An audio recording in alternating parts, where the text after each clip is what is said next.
Olá pessoal, estamos na nossa quarta aula, o quarto capítulo do livro de genética. É o capítulo que trata sobre genética mendeliana. Por que é chamado de genética mendeliana?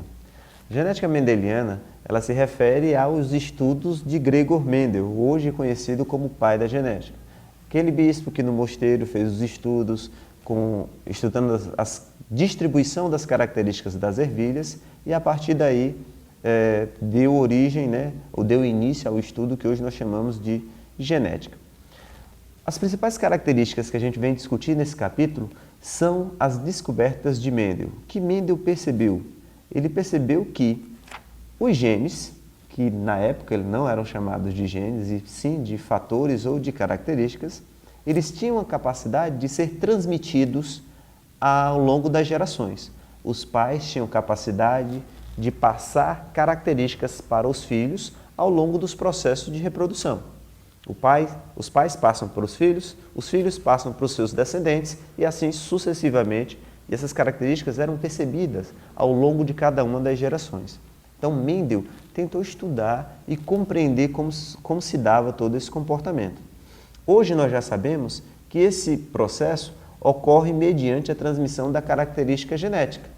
Os genes, sequências de DNA que estão compactadas dentro dos cromossomos, são reorganizados e redistribuídos durante a formação dos gametas e são combinados quando esses gametas passam pelo processo de fecundação, dando origem a um novo indivíduo com mistura das características genéticas de uma geração anterior.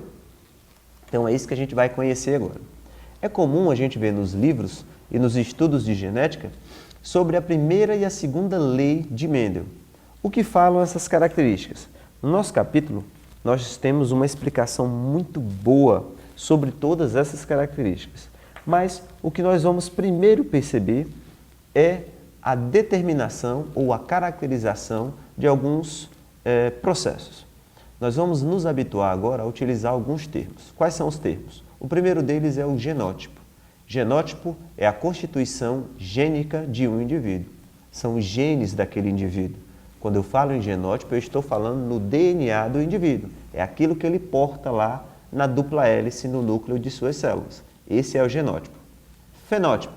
O fenótipo nada mais é do que a expressão de um genótipo. Nós aprendemos que o gene de DNA pode ser transcrito em RNA e esse RNA ele pode ser traduzido em proteína.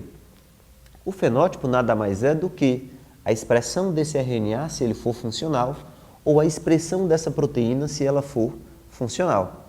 Tá? Lembrem-se, quem vai exercer função dentro do organismo são as proteínas. Por que a nossa pele é clara ou escura? Porque nós temos proteínas que têm essa coloração. Então, o gene produz uma proteína que vai determinar essa característica. O que a gente percebe, ou seja, a expressão do gene, é a proteína. Se a proteína for clara, a pele é clara. Se a proteína for escura, a pele é escura. Se for uma característica fisiológica, o RNA ele também pode tomar essa característica de expressão. Ele também é um produto funcional, mas os RNAs geralmente estão relacionados às características fisiológicas, aos mecanismos que são responsáveis pela produção e pela degradação de energia dentro do ambiente celular. O fenótipo, a partir de um RNA, ele é produzido a partir de reações sistêmicas. A gente percebe em conjuntos de reações. Já o fenótipo percebido pelas proteínas, geralmente ele é percebido pela aparência. A morfologia de um organismo, por exemplo, a forma e todas as características de um indivíduo que você percebe, geralmente são representadas pela expressão de suas proteínas. Cor do cabelo, textura do cabelo, cor da pele, textura da pele, cor do olho, altura, tonalidade da voz. Tudo isso são características oriundas a partir da expressão de suas proteínas, ou seja, do comportamento de suas proteínas. Genótipo, gene. Fenótipo, resultado da expressão de um gene. Como se dá essa expressão? Mediante o RNA ou mediante a atividade das proteínas. No entanto, o fenótipo ele não é apenas a fiel expressão de um genótipo. O fenótipo ele também é resultado do ambiente. Todo indivíduo desde unicelular a multicelular, ele está situado dentro de um determinado ambiente. E aquele ambiente fornece determinadas características, temperaturas, umidade e uma série de outras características que estão presentes no ambiente que vão influenciar o fenótipo. Como? O genótipo de um indivíduo, ele produz um RNA que pode dar origem a uma proteína. A ativação desse genótipo vai ser diretamente relacionada às características do ambiente. O indivíduo só vai apresentar as características daquele genótipo se o ambiente favorecer essa expressão. Se o ambiente não favorecer essa expressão vai ser diferenciada. Então, o que a gente chama de fenótipo, na verdade, é o efeito do gene mais as características do ambiente onde aquele indivíduo portador do gene está inserido. A gente costuma dizer que fenótipo é igual a genótipo mais ambiente, ou seja, os efeitos do genótipo mais os efeitos do ambiente. Aí eu vou ter a expressão correta das características ou a expressão real das características que nós chamamos de fenótipo. Durante os experimentos de Mendel, ele propôs duas teorias, o que hoje nós chamamos de primeira lei de Mendel e segunda lei de Mendel. As leis de Mendel elas estão relacionadas à capacidade das características genéticas serem transmitidas individualmente ou em conjunto. Exemplo, a capacidade de um determinado gene ser transmitido a seus descendentes ou a capacidade de vários genes também serem transmitidos aos descendentes ao mesmo tempo. O que a gente chama de primeira lei de Mendel, na verdade, ela se refere à herança que nós chamamos de monohibridismo. O que é um híbrido? O híbrido é aquele que é formado pela mistura das características. Nós somos híbridos, somos formados pela mistura das características paternas e mistura das características maternas. Quando se fusionam, dão origem ao indivíduo que somos nós, os híbridos. Então, o híbrido é aquele que tem a mistura das características. Beleza. Monohibridismo é o estudo da transmissão de uma característica. Uma característica que eu recebi do meu pai, combinada com uma característica que eu recebi da minha mãe. Então, vejam, essa característica nós chamamos de genes. Então, o gene que eu recebi da minha mãe, combinado com o gene que eu recebi do meu pai. Esses genes, como eu herdo ele tanto da mãe quanto do pai, eles vêm em duas formas. As formas desse gene nós chamamos de alelo. Eu tenho o alelo paterno, que dá uma característica, que dá uma variável, e o alelo materno, que dá outra variável. O conjunto das características eu chamo, ou o conjunto dos alelos, eu chamo de gene. Gene da cor do olho é o conjunto das características, ou o genótipo.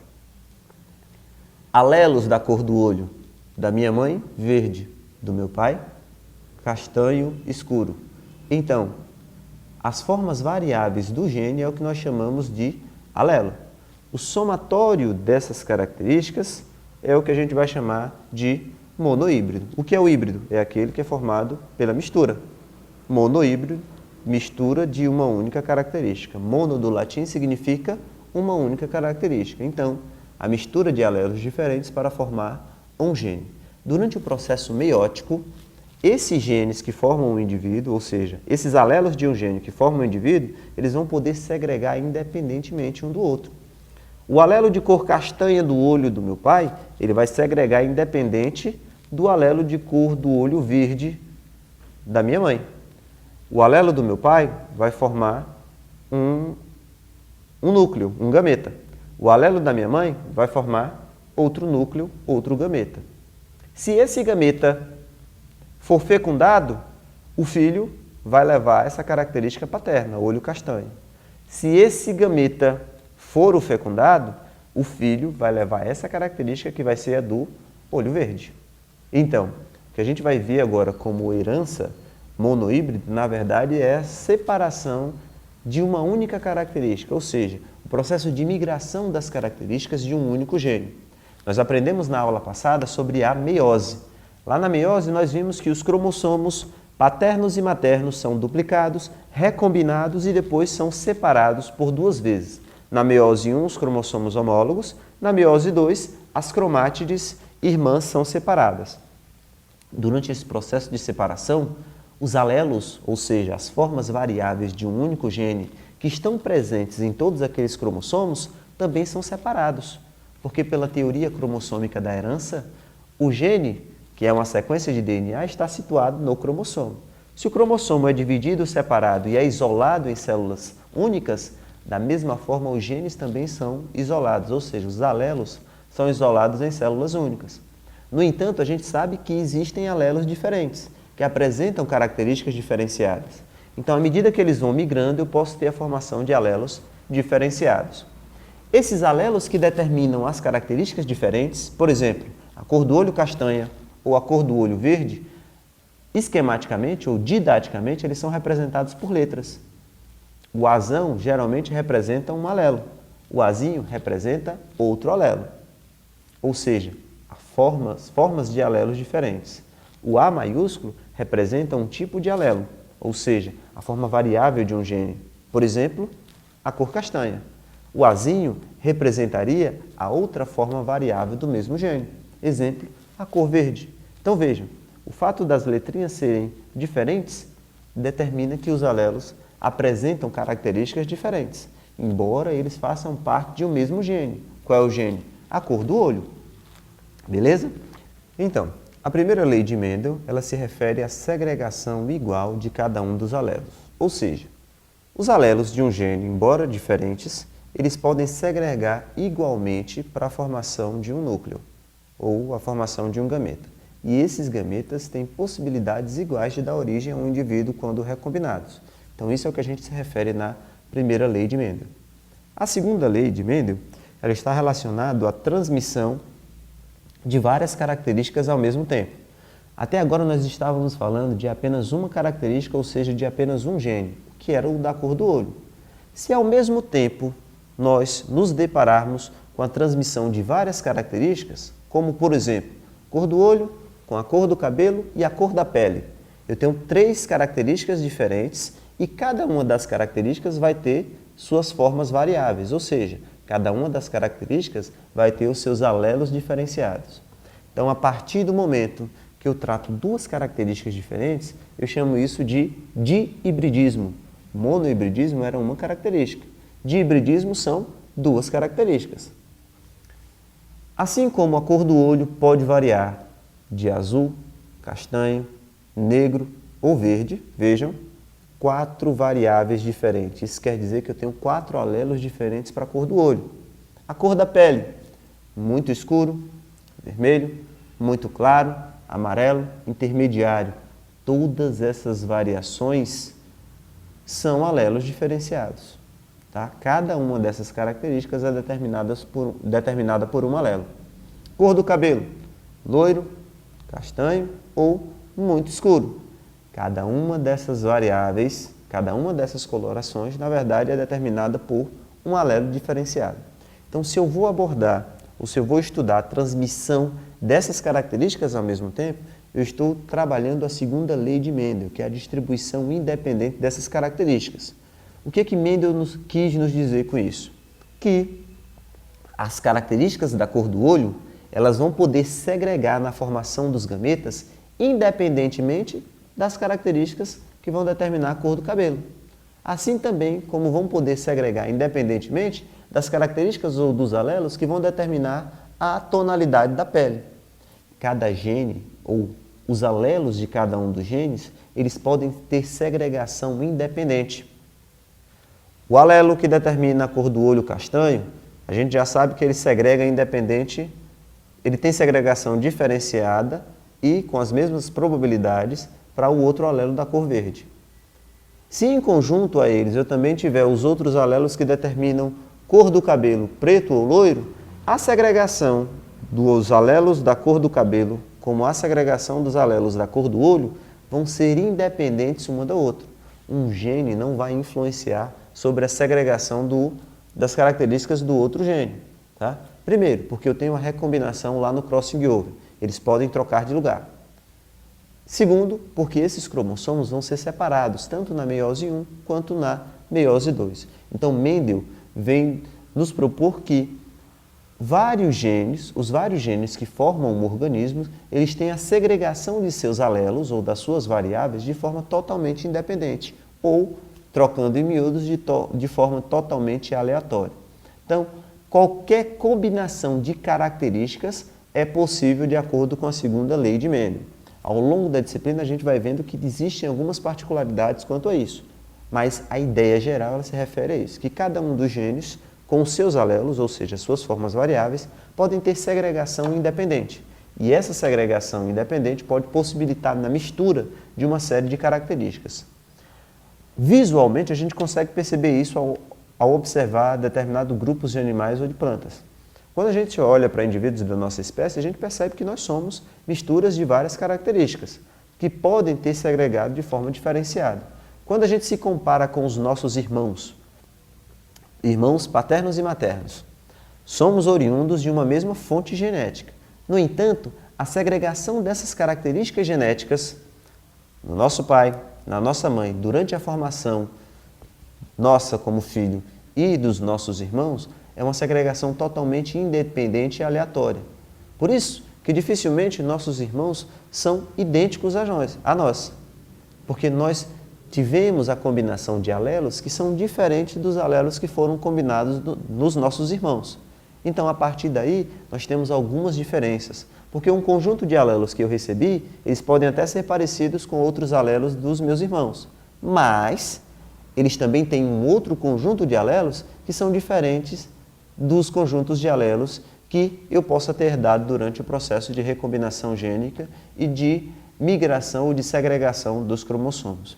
A gente fala em segregar o processo de separação dos cromossomos durante a meiose 1 e meiose 2. Então, meus caros, esses alelos que eles segregam independente um do outro e de vários genes têm a segregação totalmente independente e aleatória um do outro, todos esses alelos eles têm probabilidade igual de se recombinarem e a partir daí dar origem ao indivíduo. Isso é o que a gente estuda na organização da distribuição das características genéticas. A probabilidade, ou as continhas de probabilidade, são continhas super simples, onde a gente vai fazer uma matemática lógica de recombinação de possíveis alelos. Durante os experimentos de Mendel, quando ele estudava ainda o monohibridismo, ele pegou ervilhas com a coloração amarela e ervilhas com a coloração verde. As ervilhas de coloração amarela, elas tinham efeito predominante em relação às ervilhas de cor verde. Por isso, as ervilhas de cor amarela eram chamadas de ervilhas de características dominantes. As de cor verde, ervilhas de características recessivas. Então, amarelo dominante, verde recessivo. Eu representando o alelo dominante pela letra maiúscula, azão, e o alelo recessivo pela letra minúscula.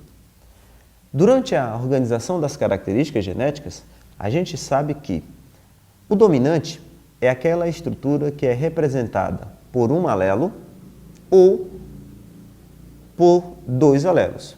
Quando eu tenho dois alelos combinados, ou seja, quando o pai tem um alelo idêntico ao alelo da mãe, e esses alelos apresentam a predominância da expressão, que a gente chama de alelos dominantes, o indivíduo vai apresentar a característica dominante, obviamente. Quando esse alelo também dominante está presente na presença de um outro alelo que eu vou chamar de recessivo, por exemplo, se a mãe tem um alelo dominante e o pai traz o outro alelo, porém o recessivo, o alelo dominante do pai ele tem efeito predominante em relação ao alelo da mãe. Então, eu vou ter a organização da característica genética onde o efeito da característica dominante vai sempre predominar. O que eu quero dizer com isso? A cor amarela ela vai estar presente quando os alelos forem azão-azão, ambos os alelos são dominantes, ou quando os alelos forem azão-azinho, quando apenas um dos alelos é o dominante. O dominante ele tem efeito predominante em relação ao recessivo, por isso que ele é chamado de característica dominante.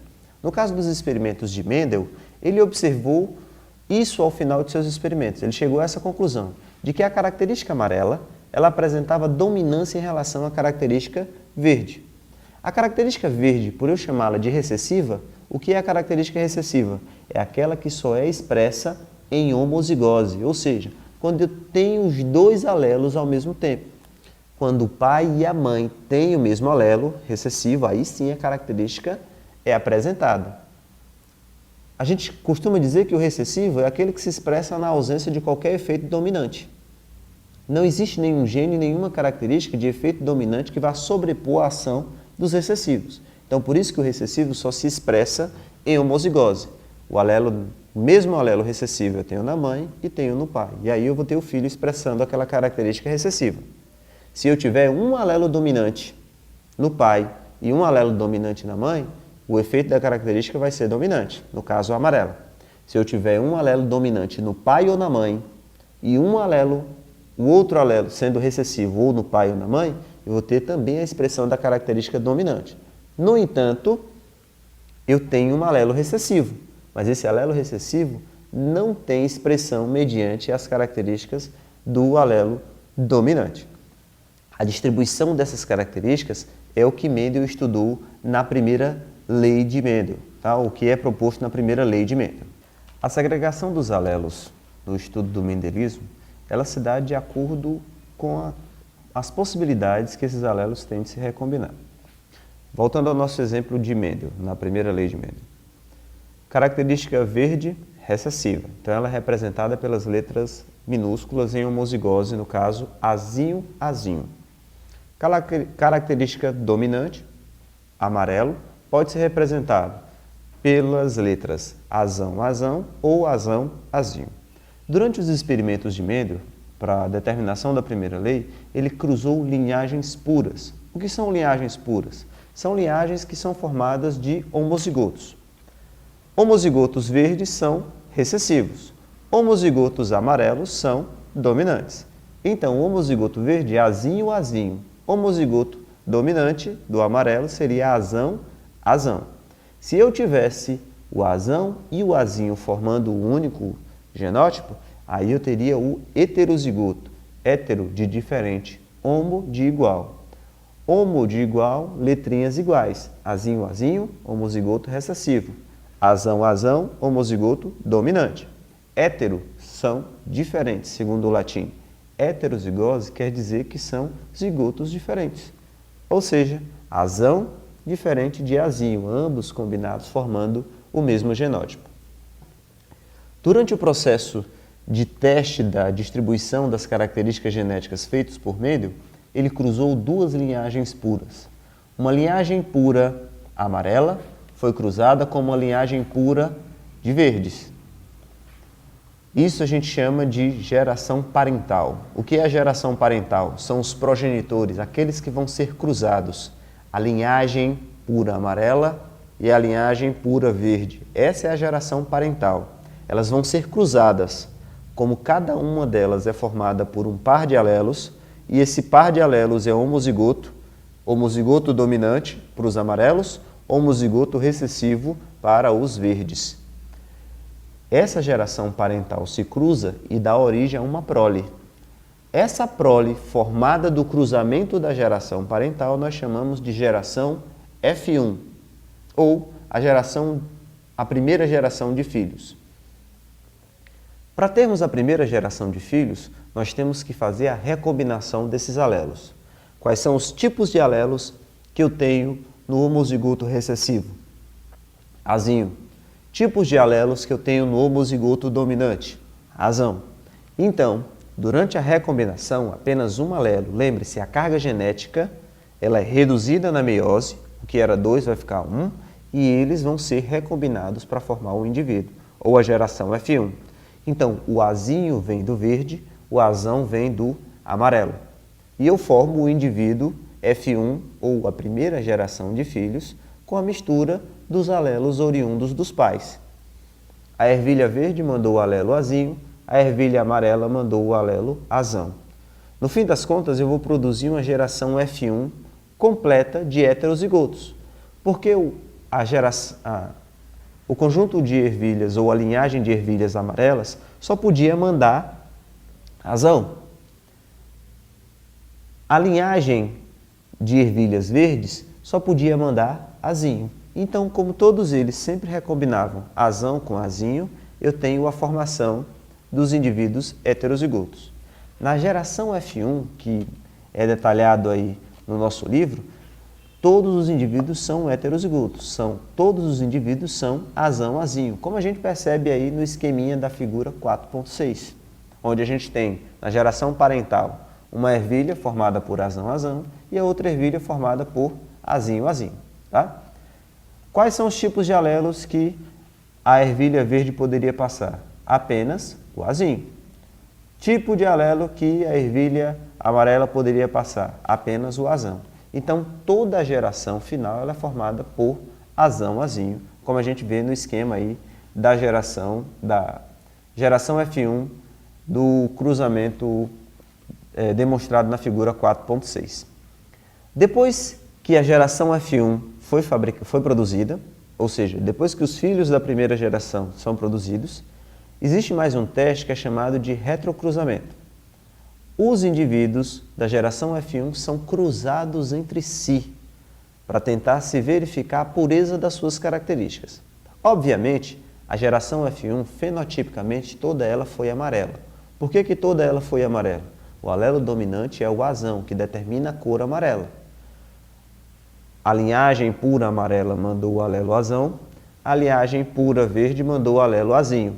Como o alelo do azão amarelo é dominante em relação ao azinho, ocorreu a predominância da característica dominante. E por isso toda a geração F1 apresenta a coloração amarela.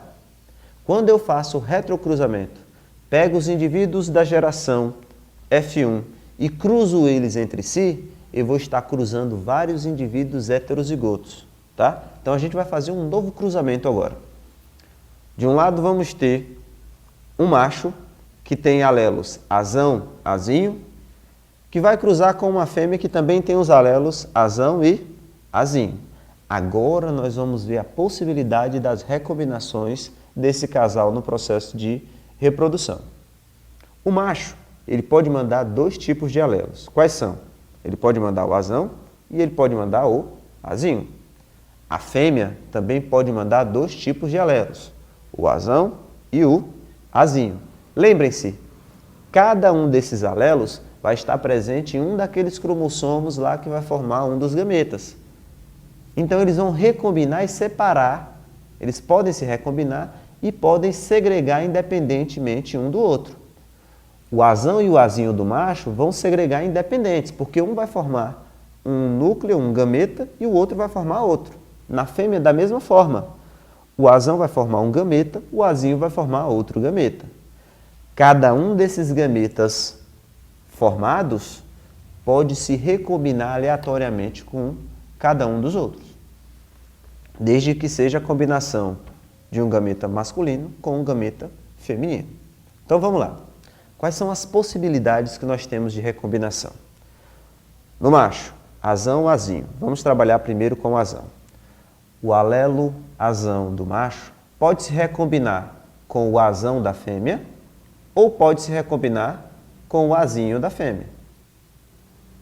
Se o alelo azão do macho recombinar com o azão da fêmea, nós vamos ter um homozigoto dominante.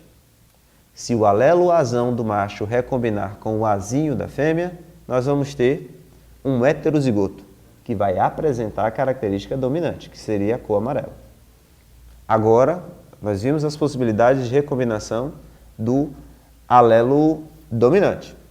Agora vamos ver as possibilidades de recombinação do alelo recessivo. O azinho, temos os dois alelos, azão e azinho. O azinho do macho pode se recombinar com o azão da fêmea. Aí eu vou ter um heterozigoto. Quem vai se manifestar? O azão, claro, oriundo da fêmea, cor amarela.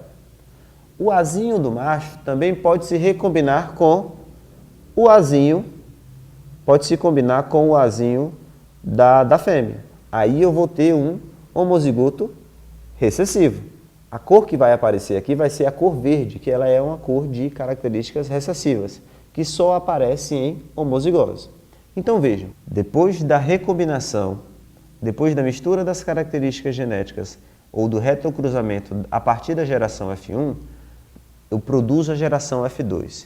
E a minha geração F2 vai apresentar 3 tipos de genótipos diferentes.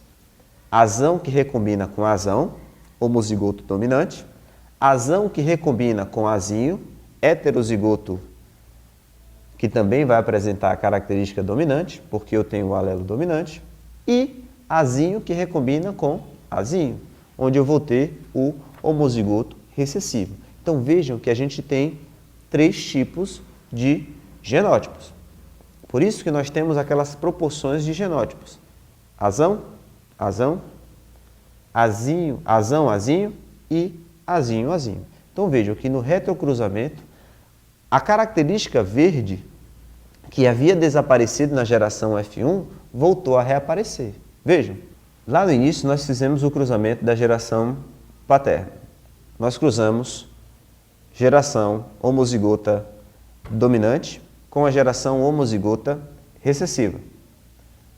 Dominante amarelo com recessivo verde. Nós cruzamos amarelo com verde. Tivemos a geração F1, dominante, que combinou com recessivo. Toda a geração foi com característica dominante.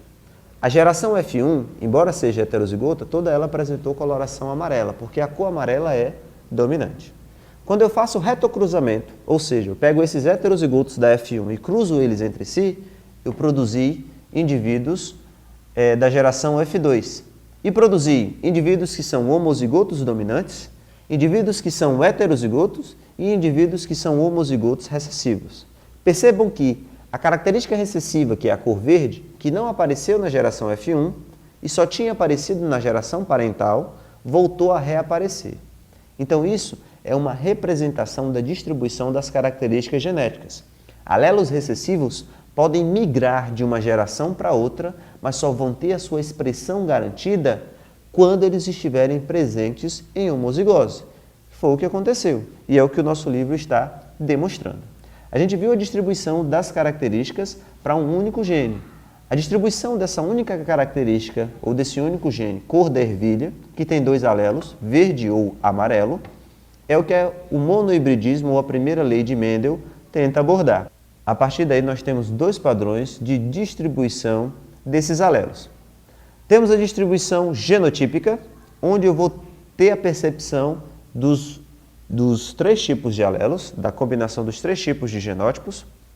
Temos alelos que formam o homozigoto, o genótipo homozigoto dominante, alelos que formam o heterozigoto e alelos que formam o homozigoto recessivo. Então vejam que nós temos 3 tipos de genótipo: homozigoto recessivo, heterozigoto e homozigoto dominante. Nós temos a proporção 1 para 2 para 1.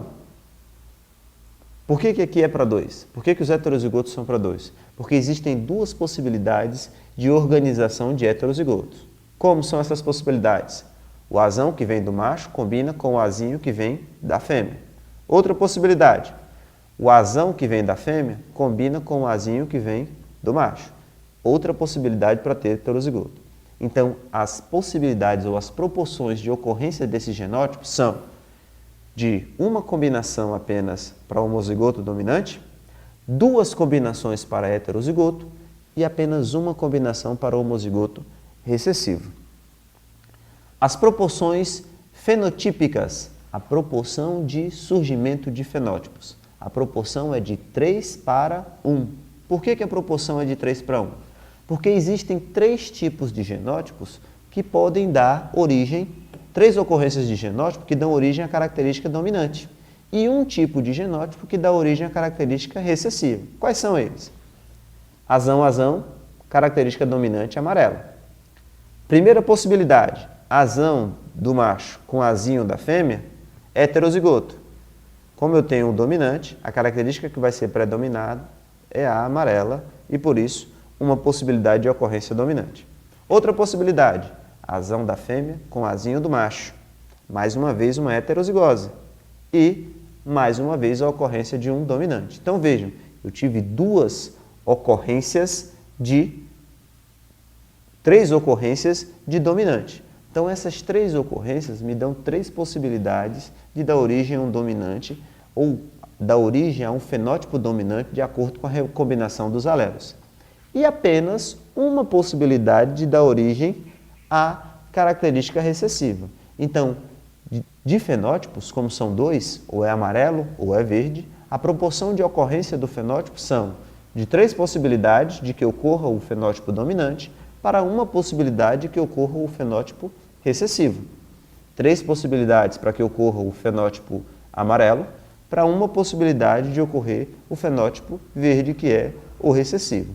Então, nós temos as proporções fenotípicas, que estão relacionadas aos tipos de características, amarelo ou verde, e as proporções genotípicas, que estão relacionadas aos tipos de genótipos.